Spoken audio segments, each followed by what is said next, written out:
صافی صاحب ہم نے دیکھا ہے کہ خان صاحب کی تحریک عدم اعتماد سے موسم چل نکلا ہے عدم اعتماد کی تحریکوں کا. آج ہم نے دیکھا ہے کہ ڈپٹی اسپیکر کے خلاف بھی قومی اسمبلی کا تحریک عدم اعتماد جمع ہوئی ہے اور پھر KPK میں CM کے خلاف بھی جمع ہوئی ہے. تو کتنی کامیابی اور کتنی ناکامی ہو سکتی ہے اوپوننٹس کو, اور آخر ہو کیا رہا ہے پاکستانی پالیٹکس میں؟ دیکھیے ہو تو سمبل یہ رہا ہے کہ میں تو پہلے سے کہتا تھا کہ یہ جعلی انتخابات تھے, جعلی مینڈیٹ تھا, یہ بیساکھیوں کے سہارے قائم حکومت تھی. تو وہ بیساکھیاں ہٹ گئی ہیں اور وہ بیساکھیاں نیوٹرل ہو گئی ہیں. تو اب ان لوگوں کو تو تجربہ نہیں ہے. اپنے یہ بلڈنگ ہے, یہ ان دیواروں کے سہارے قائم ہے.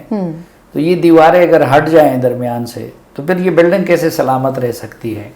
تو وہ سلسلہ شروع ہوا ہے اور یہ یہاں پہ نہیں رکے گا. ابھی ان قریب آپ دیکھ لیں گے کہ آزاد کشمیر پہ بھی عدم اعتماد کی تحریک ٹیبل ہوگی, کیونکہ آزاد کشمیر میں بھی یہی کچھ کیا گیا تھا جو باقی ملک میں ہوا تھا, اور گلگت بلتستان میں بھی شاید اس طرح ہو جائے. تو اب جب مرکز میں ہو گیا, اسپیکر کے خلاف ہو گیا, ادھر عثمان بزدار نے استعفیٰ دے دیا کیونکہ عدم اعتماد ان کے خلاف آنے والی تھی. تو اگر بزدار کے خلاف ہو گیا تو بزدار پلس کے خلاف کیوں نہ ہو جائے. یعنی محمود خان صاحب کا میڈیا کا یہاں پہ ذکر ہوتا تھا نا, عثمان بزدار اور وسیم اکرم, تو میں ان سے کہتا تھا کہ بھائی آپ کا خیبر پختونخوا کی طرف دھیان نہیں ہے, ورنہ وہ بزدار پلس ہے. اگر یہ وسیم اکرم پلس تھا تو ہر حوالے سے وہ ان سے 2 قدم زیادہ تھے. اور جس طرح یہ کسی کی سفارش سے وزیر اعلیٰ بنے تھے, فرا خان تھی یا جو بھی تھی, اسی طرح وہ بھی کسی کی سفارش سے وزیر اعلیٰ بنے ہیں. اور ان کی سفارش چونکہ مضبوط تھی بزدار کی, تو اس لیے ان کا اعتماد زیادہ تھا. ان کا سفارش چونکہ کمزور ہے, تو ویسے تو اسمبلی میں بہت بڑی اکثریت ہے ان کے پاس 2/3 میں جا کے KPK میں, لیکن جو پھر ہوا چل پڑتی ہے تو آپ کو پتہ ہے کہ یہ تو کوئی ادھر سے اکٹھا کیا گیا تھا, کوئی ادھر سے اکٹھا کیا گیا تھا, کہ ایک پارٹی سے دوسری پارٹی سے ایک جگاڑ بنا کے اس کا نام PTI رکھ لیا گیا تھا. تو میری معلومات یہ ہے کہ کوئی 22-23 اپوزیشن کو ضرورت ہے عدم اعتماد کی کامیابی کے لیے. تو 16-17 انہوں نے پورے کر لیے ہیں, اور اس دوران شاید وہ باقی وہ پورے کر لیں. اچھا, کتنے روز چاہیے ہوں گے اس تحریک کو؟ اب جو اپوزیشن کی تعداد ہے میری معلومات کے مطابق ان کو 22-23 ممبر چاہیے اس کی کامیابی کے لیے. تو ایک وجہ تو یہ بھی تھی اس کی کہ کہیں, حالانکہ یہ کبھی بھی نہیں کر سکتے تھے اس کو, خواہ اپوزیشن نے ایک بیجا خوف کے وہ شکار ہوئے کہ یہ کہیں اسمبلی نہ توڑ دے خان کے کہنے پہ. تو اس لیے بھی انہوں نے عدم اعتماد کو ٹیبل کر دیا. لیکن جب اب انہوں نے ٹیبل کر دیا ہے تو اس کی کامیابی کی کوششیں بھی ہو رہی ہیں, اور کامیابی کے لیے اب وہ لگے ہوئے ہیں. تو 22-23 ممبر ان کو چاہیے تھے, اور 22-23 میں میرے خیال میں 16-17 تک ان کی تعداد پہنچ گئی. کیونکہ ادھر آپ نے دیکھا عمران خان سے کتنے لوگ نالاں ہیں. بالکل. وہاں خیبر پختونخوا میں تو PTI میں 5-6 گروپ ہیں. پرویز خٹک کا اپنا گروپ ہے, محمود خان کا اپنا گروپ ہے, شاہ فرمان کا اپنا گروپ ہے, پھر وہ کسی اور کا اپنا گروپ ہے, پھر ادھر بھی بہت سارے MPAs اس پہ نالا ہیں کہ بھائی علی امین گنڈا پور ادھر بھی وزیر ہے, اس کا بھائی ادھر بھی وزیر ہے, اور ہم لوگوں کو ایک وزارت بھی نہیں مل رہی ہے.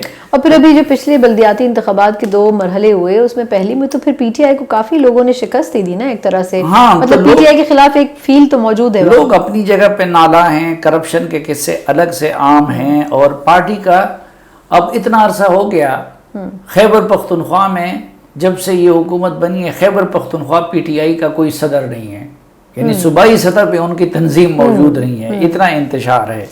تو اس سے اپوزیشن فائدہ اٹھا سکتی ہے, اور محمود خان صاحب اپنا زور لگائیں گے بچانے کے لیے. لیکن جو اپوزیشن لوگوں سے میری بات ہوئی تو وہ مطمئن ہے, وہ کہتا ہے کہ تعداد ہماری پوری ہو جائے گی جس طرح یہاں پہ ہو گئی. اور جو ہمارے یہاں کے ڈپٹی اسپیکر صاحب ہیں, ان کے خلاف جو تحریک جمع ہوئی ہے, آلریڈی ان کے جو ریمارکس آئے ہیں ہیئرنگ, اس کا تو میں حق میں نہیں ہوں.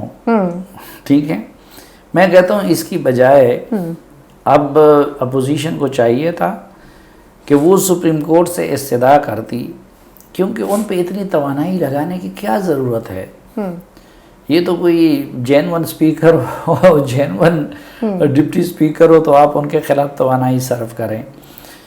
ان کا جو انتخاب وہاں پہ ہوا تھا تو گراؤنڈ ریئلٹیز یہ کہ وہ دوسرے بھی نہیں تیسرے نمبر پہ آئے تھے. ہماری طرح کے بندے تھے وہ کہاں پہ رئیسانی اور محمود خان اچکزئی سے جیت سکتے تھے. تو کوئٹہ ہائی کورٹ کے الیکشن ٹریبیونل نے ان کو ڈسکوالیفائی قرار دیا ہے ستمبر 2019 میں، اور 50,000 سے زیادہ ووٹ وہ بوگس قرار دیے گئے ہیں.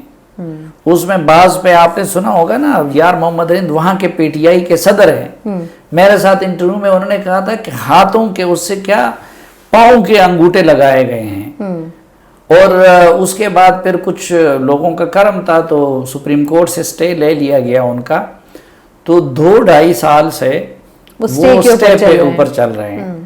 اب میں کل سوچ رہا تھا کہ دیکھیں اگر سپریم کورٹ وقت پہ ان کے سٹے کا فیصلہ کر لیتی تو آج یہ نوبت تو نہ ان کے ہاتھوں، کیونکہ بعض اوقات وہ بیٹھے ہو کے نا مرکزی لیڈرشپ جو پیپلز پارٹی اور نون لیگ کی، ان پہ آنکھیں نکال لیتے تھے، وہ خاموش ہو جاؤ، یہ کرو وہ کرو. پھر ابھی یہ جو آئین کی واضح خلاف ورزی انہوں نے کر لی، کیونکہ ایک بندے کی اپنی وہ پوزیشن ہو، ادھر سے وہ سٹیپ پہ کڑے ہوں تو وہ حکومت کو کہاں نہ کر سکتے تھے. ورنہ اگر ایک جینون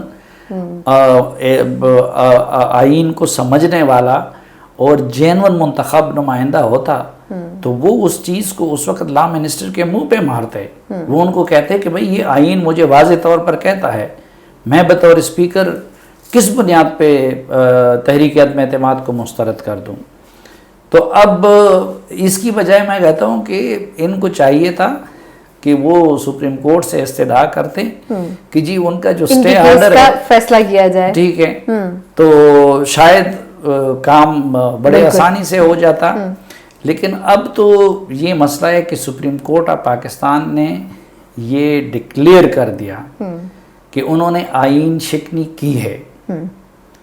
تو آئین شکنی کی بنیاد پہ اب مستقبل میں ان کے اور عمران خان اور عارف علوی کے خلاف بھی عدالت سے رجوع کیا جا سکتا ہے.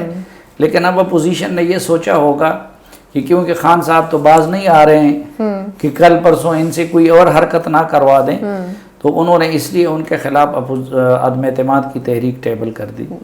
بہت شکریہ صافی صاحب.